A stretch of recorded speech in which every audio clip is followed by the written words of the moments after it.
The first thing he noticed was the shoes, one red sneaker lying in the middle of the highway shoulder. No foot in it, no movement around it, just a single small, terrible detail against the grey stretch of late November asphalt. "Daddy, why is there a shoe in the road?" Michael Turner's hands tightened around the steering wheel. The sky over rural Pennsylvania had already gone bruised purple, the kind of early winter dusk that made everything feel lonelier than it was. He had been focused on getting home before dark, before his 3 daughters, 8-year-old, triplets with identical curls and wildly different personalities, started arguing over homework and snacks in the back seat. He almost kept driving. Almost. Then he saw her. A figure crumpled beyond the guardrail, half hidden in the tall, brittle grass, not moving. His heart didn't race. It dropped. "Stay buckled," he said, already pulling onto the shoulder. "Lock the doors. Do not get out unless I tell you, okay?" 3 small voices answered at once. "Okay, Daddy." Michael had learned the sound of fear since his wife died 2 years earlier. It lived in the pauses between words. It echoed in the quiet moments when the girls thought he couldn't hear them, whispering at night. He had promised them that no matter what, they would be safe. But sometimes keeping that promise meant stopping, even when every instinct screamed to keep driving. He jumped out of the truck and ran toward the guardrail. Up close, the sight stole his breath. She wasn't old, maybe late 40s. Her coat was thin for the cold. Blood matted one side of her silver-streaked hair. Her lips were faintly blue. "Ma'am?" He crouched beside her. "Can you hear me?" Nothing. He checked for a pulse with hands that shook more than he liked to admit. There. Faint. But there. Relief rushed through him so hard it almost made him dizzy. He pulled out his phone and dialed 911. "My name is Michael Turner. I'm on Route 322 near mile marker 14. There's a woman here. She's unconscious, but she has a pulse. It looks like she's been hit or fell. She needs an ambulance immediately." Behind him, his daughters pressed their faces against the truck windows, eyes wide. He could see them watching him, learning from him. The ambulance arrived in 12 minutes that felt like an hour. Paramedics lifted the woman onto a stretcher, asking questions he didn't have answers to. "Are you family?" "No." "Did you see what happened?" "No." One of the paramedics glanced at the truck. "You've got kids with you." "Triplets," Michael said. The paramedic gave him a look that held both admiration and concern. "You did the right thing."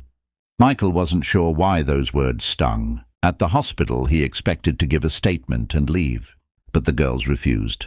"Daddy," whispered Lily, the quietest of the 3, "what if she wakes up and we're not there?" "She doesn't know us," he said gently. "But you saved her," Ava insisted. Emma, always the fiercest, crossed her arms. "Mom used to say if you start something kind, you finish it." That did it. He swallowed hard.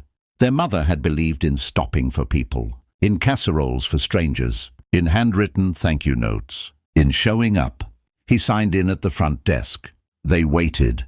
Hours passed. The vending machine swallowed $2. The girls took turns leaning against him, small heads on his shoulders. Finally, near midnight, a doctor approached. "She has severe hypothermia and a concussion," he explained.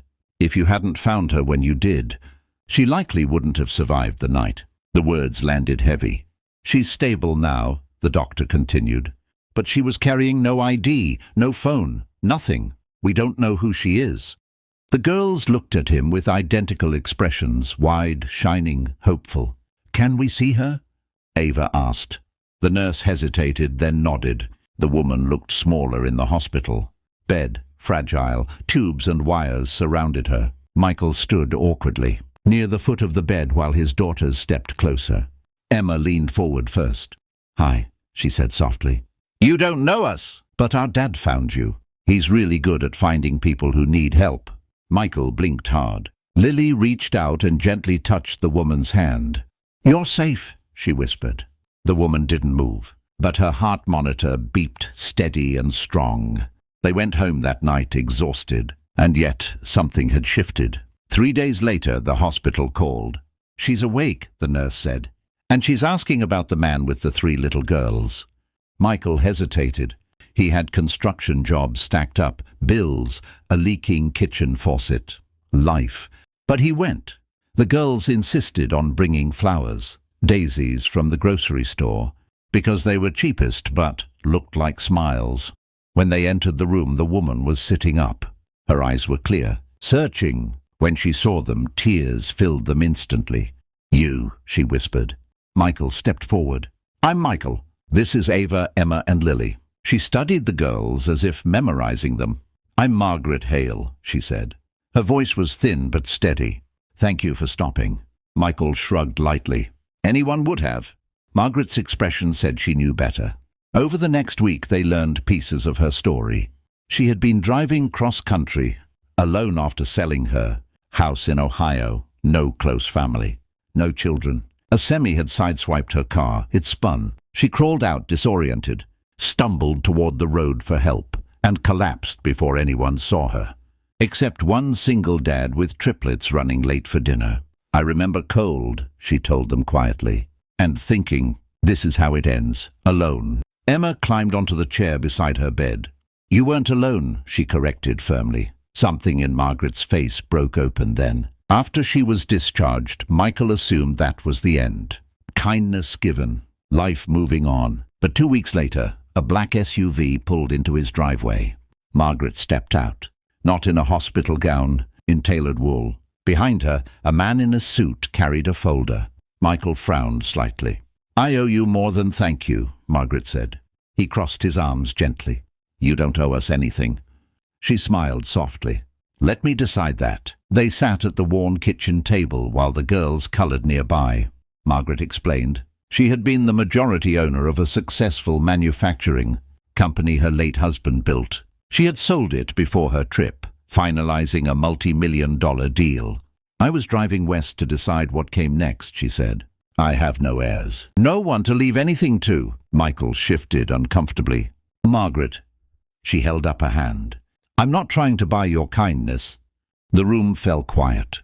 "I spent 3 days in that hospital thinking about what matters, about who shows up. A stranger with 3 little girls stopped when no one else did. That tells me everything about your character." He shook his head. "We did what anyone should." "But they didn't," she said softly.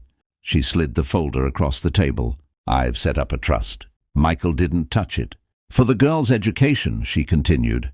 "College. Whatever dreams they choose. It's secured and legally protected. You cannot refuse it on their behalf." Silence swallowed the kitchen. The girls looked up. "Are we in trouble?" Lily asked. Margaret's eyes filled again. "No, sweetheart. You're the reason I'm still here." Michael opened the folder slowly. The number inside made his breath leave his body. It was more than he made in 10 years. "This is too much," he whispered. "It's a fraction of what I have," Margaret replied. "And it's placed where it belongs." He looked at his daughters, at their worn sneakers, at the patched backpack hanging by the door. He had been saving in tiny increments since their mother passed, every dollar hard-earned. Margaret leaned forward. "You gave me my life back. Let me give them options." The emotional weight of it cracked something inside him. He covered his face briefly, then nodded. "Thank you," he said, voice breaking. But Margaret wasn't finished. "I also need somewhere to be for Thanksgiving," she added lightly. Emma grinned. "We have mashed potatoes." Margaret laughed. And just like that, she wasn't a stranger anymore. Months passed. Margaret didn't replace their mother. She didn't try. But she showed up. Recitals, science fairs, dentist appointments when Michael couldn't leave a job site. She told stories about business and courage and mistakes. She taught the girls about investing, about generosity, about resilience. She taught Michael something too, that sometimes help comes back around in ways you never expect. The following spring, Michael's small construction company hit trouble. A major client backed out. Payroll loomed. He didn't tell Margaret, but she saw the strain in his shoulders. "Let me invest," she said one evening over dinner. "No. This isn't charity." "I believe in you." He hesitated. Trust was harder than giving help. But he said yes. Her investment stabilized his business. Within a year it doubled, not because of her money alone, but because of her belief. 3 years later, at the girls' middle school graduation, Margaret sat in the front row. When their names were called, they ran not just to their father, but to her too. The crowd probably saw a wealthy older woman and a hard-working single dad. What they didn't see was a roadside at dusk, a red sneaker in the road, a choice. After the ceremony, Lily slipped her hand into Margaret's. "Do you still think about that night?" she asked. Margaret smiled down at her. "Every day." "Why?" "Because that's the night I stopped being alone." Michael stood beside them, watching the sunset paint the sky in soft gold. He had stopped for a dying woman. He had expected nothing. And somehow, through one act of selflessness, his daughters had gained not just security, but a grandmother in spirit. Margaret squeezed his arm gently.